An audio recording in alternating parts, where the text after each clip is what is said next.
Hi കൂട്ടുകാരെ, പുതിയൊരു വീഡിയോയിലേക്ക് എല്ലാവർക്കും സ്വാഗതം.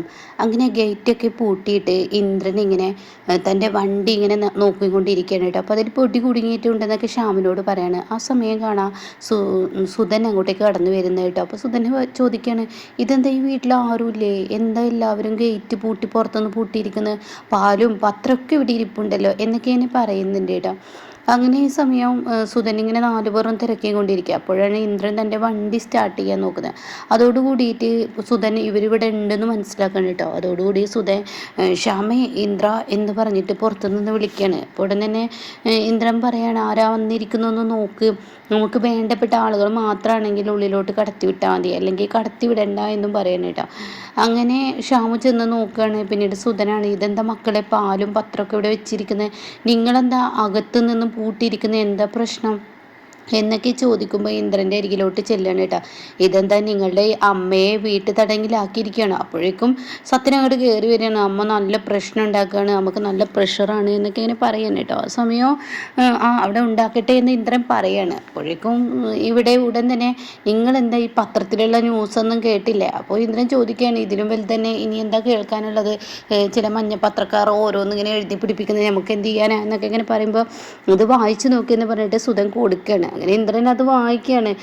മക്കളും മരുമക്കളും കൂടി സ്വന്തം അമ്മയെ വീട്ടിൽ നിന്ന് അടിച്ചു പുറത്താക്കി ഭിക്ഷാടനത്തിന് പോയി, പഞ്ചായത്ത് പ്രസിഡന്റ് നാട്ടുകാരെല്ലാം കൂടിയാണ് അവരെ വീട്ടിലോട്ട് തിരികെ കയറ്റിയത് എന്നൊക്കെയുള്ള സത്യം കേട്ടോ. അത് കേൾക്കുന്ന ഇന്ദ്രൻ പറയണേ, ഈ വാർത്ത കേൾക്കുമ്പോൾ നാട്ടുകാരെയും പഞ്ചായത്ത് പ്രസിഡന്റിനെയും എനിക്ക് അടിക്കാൻ തോന്നുന്നത് എന്ന് പറയാൻ കേട്ടോ. അങ്ങനെ ഇത് കേട്ടോടെ തന്നെ ശരിക്കും സത്യത്തിൽ ഇന്ദ്രന് ദേഷ്യം പിടിക്കുന്നുണ്ട്. പക്ഷേ തൻ്റെ അമ്മയെ കൊണ്ടുള്ള ആ ഒരു ബുദ്ധിമുട്ട് എന്ത് ചെയ്യാൻ. അപ്പോഴേക്കും അനുപമ കയറി വന്നിട്ട് പറയണേ, ഇന്ദ്രേട്ടാ ഇതൊന്നും കണ്ടിട്ട് അത്ര ഇന്ദ്രേട്ട ഒന്നും ചെയ്യാൻ നിൽക്കേണ്ട, പറയുന്നവരെ അവർ പറയട്ടെ, അവരുടെ വായൊന്നും നമുക്ക് അടക്കാൻ പറ്റത്തില്ലല്ലോ എന്ന് ഇന്ദ്രനോട് അനുപമ പറയാണ് കേട്ടോ. അതോടുകൂടി ഇന്ദ്രൻ ശരിയാണ്, എന്താ നിങ്ങളെല്ലാവരും നിങ്ങളുടെ അമ്മക്ക് പണി കൊടുക്കാൻ ഒരുങ്ങിയിരിക്കുകയാണ്. അത് കേട്ടോടെ തന്നെ സുധനോട് പറയാണ്, ഇന്ദ്രനും സത്യനും ഞങ്ങളുടെ അമ്മക്ക് പണി കൊടുക്കല്ല, ഞങ്ങളുടെ അമ്മയുടെ സംരക്ഷണം ഏറ്റെടുത്തിരിക്കണം. എന്നാൽ നിങ്ങൾ ഇങ്ങനെയൊക്കെ ചെയ്തു കഴിഞ്ഞാൽ പുറത്തു നിന്നും ഇതിനും കേസ് കൊടുക്കാൻ ആളൊക്കെ ഉണ്ട് കേട്ടോ. അപ്പം അത് കേട്ടോടെ തന്നെ ഇവിടെ ഇങ്ങനെ അനുഭവം പറയണ, പുറത്തു നിന്ന് ആൾ എന്ന് പറയുന്നത് ഇപ്പോൾ ഉദ്ദേശിച്ചത് ഇവരെ ആയിരിക്കില്ലേ, അതായത് ഹർഷയെ ആയിരിക്കില്ലേ, ഹർഷയെ വരാൻ തന്നെയാണ് ഞങ്ങൾ കാത്തിരിക്കുന്നത്. അപ്പോഴേക്കും ഇന്ദ്രനും പറയണ കേട്ടോ, അവളെ എന്തായാലും ഇനി ഞങ്ങളുടെ അമ്മയുടെ കാര്യത്തിൽ അവളെ ഏറ്റെടുക്കണ്ട, ഞങ്ങളെ അമ്മയെ ഏറ്റെടുത്ത് കഴിഞ്ഞു, അതുകൊണ്ട് അമ്മയുടെ എല്ലാ കാര്യങ്ങളും ഇനി ഞങ്ങൾ നോക്കിക്കോളാം, ഞങ്ങളെ ഭരിക്കാൻ ഞങ്ങളെ അമ്മയെ നേരാക്കാൻ ആരും ഇവിടെ നിന്ന് വരണ്ട, ഇതൊക്കെ പ്രശ്നമാകും എന്നൊക്കെ പറയുമ്പോൾ ഇന്ദ്രൻ അതിനൊരു വില കൊടുക്കുന്നില്ല. അങ്ങനെ ഈ സമയം എന്തായാലും നിങ്ങൾ നിങ്ങളുടെ അമ്മയെ പൂട്ടിയിട്ടിരിക്കുകയാണെങ്കിൽ എനിക്കൊന്ന് കാണാനും സംസാരിക്കാനും നിങ്ങൾക്ക് കാണാം, പക്ഷെ ഞങ്ങൾ സംസാരിക്കാനൊന്നുമില്ല എന്ന് ഇന്ദ്രൻ പറഞ്ഞിട്ട് സുധനെ കടത്തി വിടുകയാണ്. അതിനെ സുശീലയാണെങ്കിൽ കഥ അടച്ച് കട്ടുമ്പോൾ ഇങ്ങനെ ഇരിക്കുകയാണ്.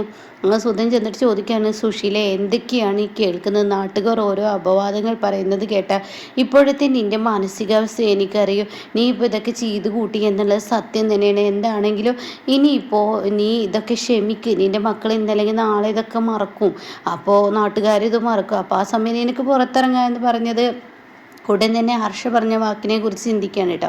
ഹർഷ ഇതേ വാക്ക് തന്നെയാണല്ലോ പറഞ്ഞത്, അപ്പോൾ ഇറങ്ങാം, എന്തായാലും നമുക്ക് കളി ഉള്ളിലാണ്, അതുകൊണ്ട് നമുക്ക് പുറത്തിറങ്ങിയിട്ടും കാര്യമില്ല എന്ന് ഹർഷ പറഞ്ഞ വാക്കിനെ കുറിച്ചിട്ടോ. അപ്പോൾ ഈ സമയം എന്താ സുശീല നീ ആലോചിക്കുന്നതെന്ന് സുധൻ ചോദിക്കുകയാണ്. അതെ, നിങ്ങൾക്ക് എന്നെ ഉപദേശിക്കാനൊന്നും നിങ്ങൾക്ക് ഞാൻ സമയം തരില്ല, എന്നെ ഉപദേശിക്കാൻ ഒരാൾക്ക് മാത്രമേ ഞാൻ അധികാരം അവകാശം കൊടുത്തിട്ടുള്ളൂ. അപ്പോൾ അത് ഹർഷയാണോ എന്നിങ്ങനെ ചോദിക്കുകയാണ് കേട്ടോ. സുധേ അതെ എന്ന് പറയാണ്. എന്നാൽ ഹർഷ നിൻ്റെ മക്കളെ സെല്ലിൽ നിന്ന് ഇറക്കാൻ വേണ്ടിയിട്ട് ഇളക്കി വിടാൻ എന്നെ ഹർഷ ഏൽപ്പിച്ചിരുന്നു, ഞാൻ ആ ഉത്തരവാദിത്വം നല്ലപോലെ ചെയ്യുകയും ചെയ്തു എന്നൊക്കെ പറയുമ്പോൾ പ്രതിഭ ചായയുമായി വരുന്നു കേട്ടോ. അങ്ങനെ സുധന് ചായ കൊടുക്കുമ്പോൾ സുധൻ പറയണേ, മോളെ സുശീലക്ക് ചായ കൊടുക്കുക എന്ന് പറയണേ. അങ്ങനെ സുശീലക്ക് പ്രതിഭ ചായ കൊടുക്കുകയാണ്. രണ്ടുപേരും കൂടി ഇങ്ങനെ കുടിക്കുകയാണ്. അങ്ങനെ ഈ സമയം പറയുന്നുണ്ട്, എന്തായാലും സുശീലെ നീ എന്തായാലും ക്ഷമിക്കുക, ഇതൊക്കെ ശരിയാവും എന്നൊക്കെ ഇങ്ങനെ പറയുകയാണ്. പിന്നീടാണെങ്കിൽ കാണിക്കുന്നത് വിനയനെയാണ്. വിനയൻ ഇങ്ങനെ ഇന്ദ്രനെ വിളിച്ച് വരുത്തുകയാണ്, അതായത് അനുപമയുടെ ആ പഴയ വീട്ടിലോട്ട് ഇട്ടു. അപ്പോൾ വിനയൻ പാട്ടൊക്കെ വെച്ചിരിക്കുകയാണ്. എന്തിനാ നീ എന്നെ വിളിച്ചത്? അതെ, രഘുവേട്ടൻ എന്ന മനുഷ്യന് വിളിച്ച് തോറ്റു എന്നല്ലാതെ അയാൾ ഫോൺ എടുക്കുന്നൊന്നുമില്ല, ചില കാര്യങ്ങളെക്കുറിച്ച് സംസാരിക്കാനാണ്. എന്ത് കാര്യമെന്ന് ഇന്ദ്രൻ ചോദിക്കുകയാണ്. ആ കാര്യത്തെക്കുറിച്ച് ഞാൻ പറയാം, പഞ്ചരത്നത്തിൽ ഞാൻ പോയി, രഘുവേട്ടനും അമ്പിളി ചേച്ചിയും ഭയങ്കര വലിയൊരു പ്രശ്നം തന്നെ നടക്കുന്നുണ്ട് എന്നൊക്കെ ഇങ്ങനെ പറയുമ്പോൾ, അന്ന് നീ പറഞ്ഞത് ആ വയ്യാത്ത കുഞ്ഞിൻ്റെ കാര്യത്തെക്കുറിച്ചോ? അതെ വയ്യാത്ത കുഞ്ഞെന്ന് മാത്രമല്ല ആ പെൺകുട്ടിയുടെ ഉത്തരവാദിത്തം രഘുവേട്ടൻ ഏറ്റെടുക്കുന്നത് പോലെയായിട്ടാണ് എനിക്ക് തോന്നിയത്. അതിനെക്കുറിച്ചാണോ? അതെ അതിനെക്കുറിച്ച് തന്നെ. അതിനെ ചൊല്ലി ഞാനിപ്പോൾ കഴിഞ്ഞ ദിവസം പഞ്ചരത്നത്തിൽ പോയപ്പോൾ രഘുവേട്ടനും അമ്പിളി ചേച്ചിയും ചെറിയൊരു പ്രശ്നത്തിലായിരുന്നു. അപ്പോൾ ആ പ്രശ്നം തീർക്കാൻ വേണ്ടി ഞാനും മൂപ്പര് ഹോളിൽ ഇങ്ങനെ കിടന്നിറങ്ങുന്ന സമയത്ത് മൂപ്പര് രാത്രിയാണല്ലോ തൻ്റെ ഭാര്യ എപ്പോഴും വഴങ്ങുമെന്ന് കരുതിയിട്ട് അമ്പിളി ചേച്ചിയുടെ അടുത്തോട്ട് പോയി. പിന്നീട് അമ്പിളി ചേച്ചി അങ്ങ് നിലവിളിച്ച് എല്ലാവരെയും അറിയിച്ച് ആ മനുഷ്യനാകെ നാണം കെട്ട് പിന്നെ ഒന്നും പറയണ്ട. ആ മനുഷ്യൻ ആ രാത്രി തന്നെ അവിടെ നിന്ന് ഇറങ്ങി പോകാൻ പറഞ്ഞതാണ്. പിന്നെ ഞാൻ ഇടപെട്ടിട്ടാണ് ഇതൊക്കെ വേണ്ടെന്ന് വെച്ചത്.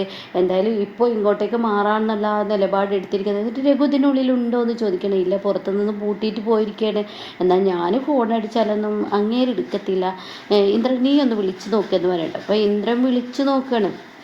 അപ്പോൾ ഇന്ദ്രൻ വിളിക്കുമ്പോൾ രഘു ആണെങ്കിൽ വീണ്ടും ആമിയിലോട്ട് ചായയാണ് കേട്ടോ. ആമിയും കുഞ്ഞും അവരുമായി ഇങ്ങനെ രഘു ഹോസ്പിറ്റലിൽ പോയിക്കൊണ്ടിരിക്കുകയാണ്. അപ്പോൾ ഇന്ദ്രൻ്റെ ഫോണാണെന്ന് കാണുമ്പോഴും കട്ട് ചെയ്യാണ്. അപ്പോൾ ആമി ചോദിക്കുകയാണ്, കുറേ നേരമായല്ലോ ആരോ വിളിക്കുന്നത്, പക്ഷേ എന്തിനാ രഘുവേട്ടൻ ഇങ്ങനെ എപ്പോഴും കട്ട് ചെയ്യുന്നത്? ഫോൺ എടുത്താൽ എന്താ കുഴപ്പം എന്ന് ചോദിക്കുന്നുണ്ട് കേട്ടോ. അപ്പോൾ അത് വേണ്ട, അതത്ര കാര്യമായിട്ടുള്ള ഫോണൊന്നും അല്ല എന്ന് പറഞ്ഞ് രഘു ഒഴിവാക്കുകയാണ്. പിന്നീട് ഇന്ദ്രൻ പറയാണ്, ഇന്ദ്രനെയും അതുപോലെ തന്നെ വിനയനെ കാണിക്കുന്നത്. അപ്പോൾ ഇന്ദ്രൻ പറയണ ഫോൺ എടുക്കുന്നില്ല, തിരക്കായിരിക്കും, എന്തായാലും തിരിച്ച് വിളിക്കുമായിരിക്കും. എന്തായാലും ആ മനുഷ്യൻ ആകെ തകർന്നിരിക്കുകയാണ്. എല്ലാവർക്കും മുന്നിൽ നാണം കെട്ട ആ ഒരു മനോവിഷമത്തിലാണ്. കമ്പനിയിലൊന്നും പോകുന്നില്ല, അങ്ങനെ ഒന്ന് നേരെയാക്കണം. അപ്പോൾ ഇത് കേൾക്കുന്ന ഇന്ദ്രൻ പറയണേ, ഇത്രയും കേൾക്കുമ്പോൾ അതൊരു സീരിയസ് ആയ പ്രശ്നം തന്നെയാണ്, അപ്പോൾ ഇതിൽ ഇടപെടേണ്ട ആവശ്യമുണ്ട്. അപ്പോൾ അതുകൊണ്ട് നമുക്കിത് എന്തായാലും നേരെയാക്കി എടുക്കണം. രഘു എന്നെ വിളിക്കട്ടെ, വിളിച്ചാൽ ഇന്ദ്രൻ അങ്ങോട്ട് പറയുകയാണ് എന്നോട്, ഞാൻ എന്നെ വിളിക്കാമെന്ന് പറയണേ. ഉടൻ തന്നെ എൻ്റെ ഇപ്പോൾ മനോവിഷമം അതല്ല, എൻ്റെ ഭാര്യ ചീരുവും മക്കളുമാണ് ഇപ്പോൾ ഇതിൽ ഏറ്റവും കൂടുതൽ ഇവരുടെ ഈ വഴക്ക് മാനസിക പ്രഷർ അനുഭവിച്ചിരിക്കുന്നത്. എൻ്റെ അമ്മ അവരൊക്കെ നന്നായി നോക്കും ഇന്ദ്ര. നീ ഒരു കാര്യം ചെയ്യുമോ, എൻ്റെ കുഞ്ഞിനെയും ചീരുവിനെയും ഇങ്ങോട്ടേക്ക് കൊണ്ടുവരാനുള്ള ഒരു ഏർപ്പാടും കൂടി ചെയ്യുമോ? അപ്പോൾ പ്രസവിച്ചാൽ അവരവരുടെ വീട്ടിൽ, അപ്പോൾ അത് ശരിയാണ്, നാട്ടു നടപ്പ് പ്രകാരം കുറച്ച് കാലം അമ്മയുടെ വീട്ടിലാണ് കുട്ടികൾ നിൽക്കേണ്ടത്. പെണ്ണ് പ്രസവിച്ച് കിടക്കുന്നതൊക്കെ എനിക്കറിയാം. പക്ഷെ അവിടുത്തെ പ്രഷർ ചീരുവിനെയും കുഞ്ഞിനെയും ബാധിക്കുമോ എന്നൊരു പേടി എൻ്റെ ഉള്ളിൽ. അപ്പോൾ ഇന്ദ്രൻ ചോദിക്കുകയാണ്, അല്ല ഞാനൊരു കാര്യം ചോദിക്കട്ടെ, ഇപ്പം മാഷ് അമ്മയില്ലെങ്കിലും, അതായത് അച്ഛൻ അമ്മയില്ലെങ്കിലും മക്കളുടെ കാര്യത്തിൽ യാതൊരു കുറവും വരാതെ അവരൊക്കെ നോക്കുകയൊക്കെ ചെയ്യും. പക്ഷെ വിനയ, ഇവിടെ ഒരു പ്രശ്നം എന്ന് വെച്ചാൽ ചീരു നിൻ്റെ കൂടെ വരുമോ? അത് തന്നെയല്ല അതിശയം. കഴിഞ്ഞ ദിവസം ഞാൻ വീട്ടിലോട്ട് പോയപ്പോൾ ചീരു മാത്രമേ ഉണ്ടായിരുന്നുള്ളൂ. അപ്പോൾ ചീരു കുഞ്ഞുങ്ങളുടെയും കാര്യമൊക്കെ ഞാനാ നോക്കിയത്. ചീരു നിഷേധിക്കുകയൊന്നും ചെയ്തില്ല. അവിടെ എല്ലാവരും സമ്മതിക്കുകയാണെങ്കിൽ ചീരു എൻ്റെ കൂടെ വരും. ഇന്ദ്രൻ അതിനും കൂടി ഒന്ന് എനിക്കൊപ്പം നിൽക്കുമെന്ന് ചോദിക്കുമ്പോൾ ആയിക്കോട്ടെ എന്ന് പറഞ്ഞ് ഇന്ദ്രൻ കാര്യമായി ആലോചിക്കുന്നുണ്ട് കേട്ടോ. പിന്നീട് കാണിക്കുന്നത് രഘുവിനെയാണ്. അതായത് ആമിയുടെ കുഞ്ഞിങ്ങനെ നടന്നു തുടങ്ങുകയാണ്. അപ്പോൾ രഘു പറയണേ, എന്തായാലും ഇത്രയും കഷ്ടപ്പെട്ട് ഞാൻ ഇതിന് വേണ്ടിയാണ് ആമി, പിന്നെ എൻ്റെ കുഞ്ഞ് കുറേശ്ശെ നടന്നല്ലോ എന്നൊക്കെ ഇങ്ങനെ പറയണേ. അപ്പോൾ അത് കേൾക്കുന്ന ആമി പറയണേ, എനിക്കിനിയൊന്നും വേണ്ട, അത് മതി. എന്തായാലും രഘുവേട്ടാ ഈ പ്രശ്നങ്ങൾ ഇനിയിപ്പോൾ രഘുവേട്ടൻ ഞങ്ങളിലോട്ട് ശ്രദ്ധിക്കാതെ കമ്പനിയിലോട്ട് ശ്രദ്ധിക്കാൻ നോക്കിയെന്നൊക്കെ പറയുമ്പോൾ രഘുവിനൊരു കള്ളത്തരം കേട്ടോ. രഘു പറയാണ്, ആമി എന്തായാലും ഞാനൊരു കാര്യം പറയട്ടെ, കമ്പനിയിലോട്ട് ശ്രദ്ധിക്കുകയൊക്കെ ചെയ്യുക, പക്ഷേ മനസ്സ് തുറക്കാൻ ഒരാൾ വേണ്ടേ? എനിക്ക് മനസ്സ് തുറക്കാൻ ഒരാളില്ല. അതുകൊണ്ട് ഞാൻ നിന്നോട് കാര്യങ്ങൾ പറയാണ്. അമ്പിളി എന്നോടെല്ലാം ക്ഷമിക്കാൻ തയ്യാറായി എന്നിലോട്ട് വന്നതാണ്. പക്ഷെ ആ സമയം അമ്പിളിയുടെ സ്വഭാവത്തിൽ ചെറിയൊരു വ്യത്യാസം. എൻ്റെ സുഖവിവരങ്ങൾ ദാസങ്ങൾ പറഞ്ഞപ്പോൾ ഞാൻ തിരക്കിയത് അമ്പിളിക്ക് പറ്റിയില്ല. അതുകൊണ്ട് അവൾ വീണ്ടും എനിക്ക് ശിക്ഷ തന്നു.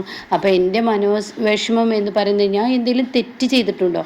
എൻ്റെ തെറ്റ് ആരെങ്കിലും ചൂണ്ടിക്കാണിക്കുകയാണെങ്കിൽ ഞാൻ തിരുത്താൻ തയ്യാറാണ്. എൻ്റെ തെറ്റ് ആരും ചൂണ്ടിക്കാണിക്കുന്നില്ല, പറയുന്നവർ പറയണ്ടേ എന്നൊക്കെ പറയുമ്പോൾ ആമി പറയാണ്, അമ്പിളിയുടെ അടുത്ത് തെറ്റില്ല, അമ്പിളി ചേച്ചി ചെയ്തതൊക്കെ ശരി തന്നെയാണ്. ഇന്ന് അമ്പിളി ചേച്ചിയുടെ സ്ഥാനത്ത് ഞാനാണെങ്കിലും ഇങ്ങനെയൊക്കെ തന്നെ പെരുമാറുക. മറ്റൊരു പെണ്ണുമായി ചങ്ങാത്തം കൂടുന്ന ആർക്കും തന്നെ അത്ര ഇഷ്ടപ്പെടില്ല.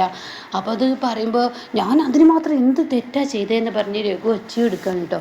അത് കേൾക്കുന്നതിനോടുകൂടി ഉടൻ തന്നെ ആമിക്കങ്ങ് ദേഷ്യം പിടിച്ച് ആമി പറയാണ്, ദേ രഘുവേട്ട ഒന്ന് സൗണ്ട് താത്തി സംസാരിക്കേ, ഇത് ആദിയുടെ ഫ്രണ്ടിൻ്റെ ആ ഒരു ഹോസ്പിറ്റലാണ്, ഇവിടുത്തെ മാനേജർ അവിടെ ആദിയുടെ ഫ്രണ്ടാണ് ബെഞ്ചമിൻ. കഴിഞ്ഞ തവണ ഞാൻ ഇവിടെ വന്നപ്പോൾ അയാളെ കണ്ടു, അയാളെ കാണാതിരിക്കാൻ ഞാൻ കുറേ ഒഴിഞ്ഞു മാറി, പക്ഷേ ആ സമയം എന്നെ അയാളെ കണ്ടു, അതുകൊണ്ട് ബെഞ്ചമിൻ ഇവിടെയുണ്ട്, ഞങ്ങൾ പ്രണയത്തിലാകുമ്പോൾ ബെഞ്ചമിനാണ് ഞങ്ങൾക്ക് എല്ലാ കൂട്ടും തന്നത്. അപ്പോൾ ബെഞ്ചമിൻ ഞങ്ങളോട് പറഞ്ഞിട്ടുണ്ട് കുഞ്ഞിൻ്റെ ചികിത്സാ ചെലവിൻ്റെ കാര്യത്തിലൊക്കെ ഞാൻ ഏറ്റെടുത്തോളാം എന്ന് ബെഞ്ചമിൻ പറഞ്ഞിട്ടുണ്ടെന്ന് പറയുമ്പോൾ, ഓ അപ്പോൾ അതുകൊണ്ടാണ് അല്ലേ നീ എന്നോട് സൗണ്ട് താത്തി സംസാരിക്കാൻ പറഞ്ഞത്, ബെഞ്ചമിൻ എന്നൊരു പുതിയ അതിഥി വന്നതുകൊണ്ടായിരിക്കില്ലേ എന്ന് പറഞ്ഞിട്ട് രഘു ആമിയോട് ഇങ്ങനെ വഴക്കിടാൻ നിൽക്കുകയാണ് കേട്ടോ. അപ്പോൾ ഇങ്ങനെയൊക്കെയുള്ളൊരു എപ്പിസോഡാണ് ഇപ്പോൾ ലാസ്റ്റ് വന്നത്.